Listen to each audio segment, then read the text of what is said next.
Queridos alunos, queridas alunas, vamos dar sequência na nossa primeira unidade de ensino, né? Unidade em que estamos tratando do panorama dos desafios para a democratização do acesso à justiça no Brasil e também, né, traçando um panorama dos desafios para o devido processo constitucional também na nossa sociedade, na nossa dinâmica social, né, do Brasil contemporâneo. E eu começava a dizer para vocês do grande desafio em termos de acesso à justiça ou de democratização do acesso à justiça no Brasil, né, de uma forma um pouco mais técnica, um pouco mais conceitual. Desafio por quê? Por causa do paradoxo estrutural do acesso à justiça no Brasil. É claro que isso não é uma particularidade, uma singularidade da sociedade brasileira contemporânea, mas dentro das nossas limitações é o que podemos fazer de forma mais razoável, né? E nesse sentido, o que eu estou chamando agora de paradoxo estrutural do acesso à justiça consiste em que, de um lado, o direito fundamental ao acesso à justiça, talvez o mais fundamental dos direitos fundamentais, e por um outro lado, os obstáculos que se acumulam e que cerceiam, até mesmo inviabilizam o acesso à justiça. Quais são esses obstáculos? A gente pode, ainda que esquematicamente, os esquemas são sempre muito redutores, são muito perigosos, mas tem uma função didática, né, esclarecedora, que pelo menos no primeiro momento podem ajudar, né? E é nesse sentido que eu trago então esse esquema dos obstáculos ao acesso à justiça, né? Vamos pensar nos obstáculos econômicos, afinal vivemos em uma sociedade capitalista, né? E os profissionais, né, que têm maior reconhecimento quanto à prestação de um serviço de qualidade, tendem a cobrar mais caro pela prestação dos seus serviços técnicos, técnico-jurídicos, né? Inclusive, certamente é por isso também, né, que vocês aqui estão, né, buscando se atualizar, buscando se capacitar cada vez mais para se inserirem de forma cada vez mais interessante no mercado de trabalho. Então, num arranjo social capitalista, a prestação de um serviço, qualquer que seja, tende a ser mais caro se o serviço é reconhecido como um serviço de melhor qualidade. Simples assim, né?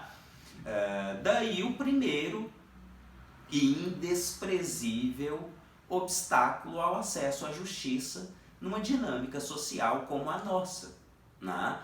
O obstáculo econômico. Mas para além do obstáculo econômico, né, é importante mencionar, é mais que importante, também indesprezível, o obstáculo social ao acesso à justiça, né? E o que se quer dizer quando se diz do obstáculo ou dos obstáculos sociais ao acesso à justiça. Particularmente para nós no Brasil, com toda a nossa história colonial, né, já usei essa expressão há pouco tempo atrás, há uma perversa tendência de que as pessoas economicamente carentes também, né, tenham relações sociais que se caracterizam por carências múltiplas, né? Então, absolutamente não é o caso, né? Não é o que interessa, não é isso que eu quero insinuar, que as relações sociais dessas pessoas são mais frágeis, nada disso. Né? O que eu quero considerar é que o círculo, né, de amizade, de relações entre essas pessoas economicamente carentes tende a ser caracterizado, né, por amizades que envolvem pessoas que também não têm acessos privilegiados. Tá? E isso por si vai ter uma repercussão, vai ter um claro impacto no acesso ou no não acesso à justiça, enquanto aparato jurídico judiciário. Né? Pensem simplesmente, né, nas regiões periféricas. Né? Uma cidade, qualquer cidade, né? Mas pensando aqui em Belo Horizonte, né, eu sei que temos muitos alunos de todo o Brasil, mas me permitam considerar ilustrativamente a cidade de Belo Horizonte. Não é diferente de qualquer outra cidade, seja uma cidade bem grande, uma cidade menor. Há sempre uma região, né, um centro, uma área nobre, e que normalmente concentra, né, o tal aparato jurídico judiciário.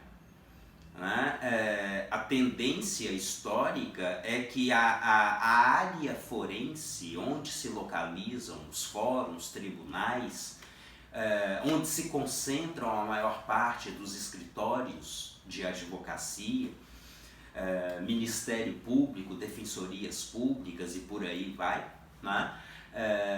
Normalmente esse aparato está geograficamente situado em uma determinada região da cidade.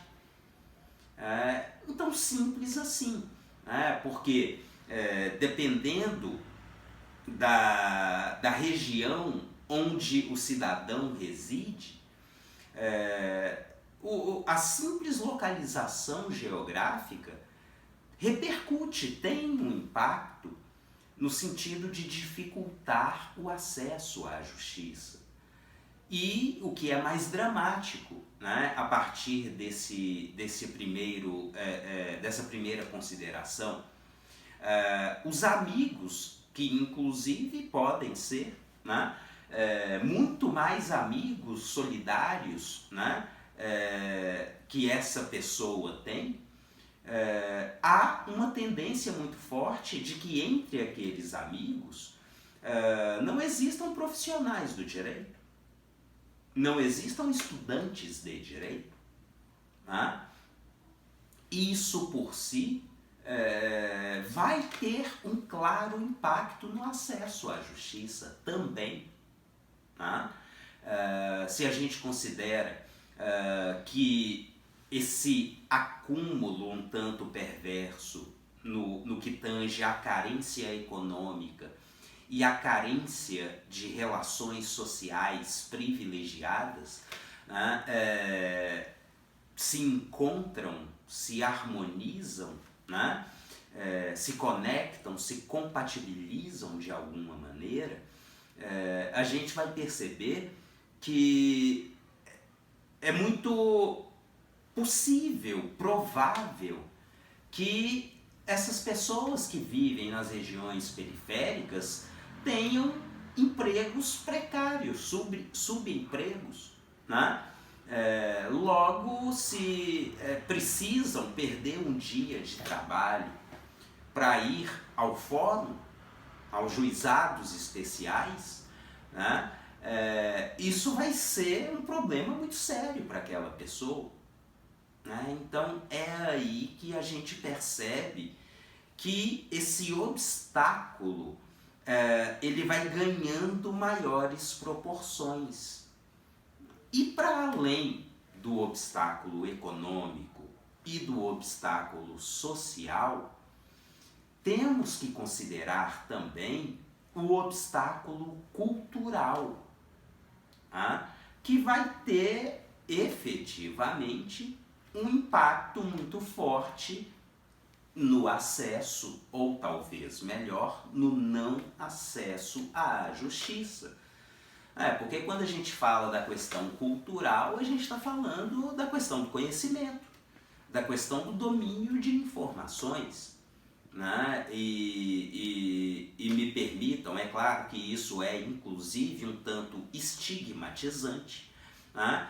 Mas de forma genérica, considerando toda a nossa desigualdade estrutural enquanto sociedade, né? Considerando, vamos nos fiar aí, né?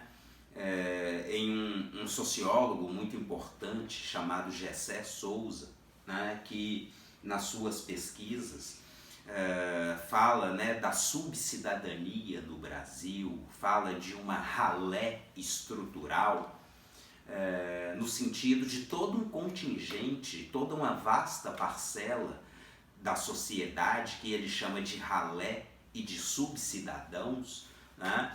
Mas ele o faz de forma sempre provocativa, sempre enquanto denúncia, né? E chama de ralé e chama de subcidadão exatamente porque todo esse contingente marcado, né, por esse complexo de carências múltiplas se mostra tão vulnerável, tão fragilizado, que não tem condições de correr atrás dos seus direitos, né? Que na verdade tem no Estado, no aparato jurídico judiciário, um elemento de repressão e de punição e não de garantia de direitos, né? Mas voltando ao ponto, especificamente em relação ao obstáculo cultural, né? Para o nosso maior drama, o básico é que as pessoas economicamente carentes e também carentes enquanto conexões ou relações sociais, tendem a ser pessoas que têm menos informação, que não conhecem muitos preciosos atalhos, né, que o aparato jurídico judiciário fornece ao cidadão, né? Uma ligação talvez, né? Mas essa pessoa não sabe que tem aquele serviço. Então, com esse acúmulo, o cidadão, apesar de se perceber lesado em seus direitos, vamos colocar esse cidadão na condição de um consumidor, né? Que naquela vida sofrida quer comprar qualquer coisa e compra um produto danificado. Será que ele conhece o Código de Defesa do Consumidor? Será que ele sabe que ele pode recorrer a uma determinada instituição? Será que ele sabe que ele pode devolver aquele produto, que ele pode exigir um outro produto? Então é disso que se trata. Enquanto uma certa parcela da sociedade brasileira, de pessoas bem educadas, que vêm de famílias estruturadas, né, e que têm acesso ao mercado formal de trabalho e que têm uma remuneração digna e que consequentemente mora numa região nobre, que é nobre exatamente por causa da seletividade da aplicação de políticas sociais públicas, né? Então mora num bairro onde todo mundo quer morar. E aí tem uma vizinhança só de gente bacana, que também tem bons empregos, que também tem bons contatos, né? De gente bem informada, né? Que viaja pelo mundo uma ou duas vezes por ano, ou até mais, né? As crianças dessas famílias crescem vendo os pais, né, ler livros em inglês, em alemão, em espanhol, né? Desde a mais tenra infância são educadas em 2, 3 línguas e consequentemente vão reproduzir essas posturas. Enquanto, por um outro lado, o acúmulo das carências, né? A falta do capital econômico, financeiro, a falta ou a fragilidade do capital social e também a falta ou a insuficiência do capital cultural. Para um cidadão marcado por essas carências múltiplas, será que a gente pode falar seriamente em pleno acesso à justiça, apesar do inciso 35 do artigo 5º da Constituição da República Brasileira? Vamos considerar um pouco. Obrigado.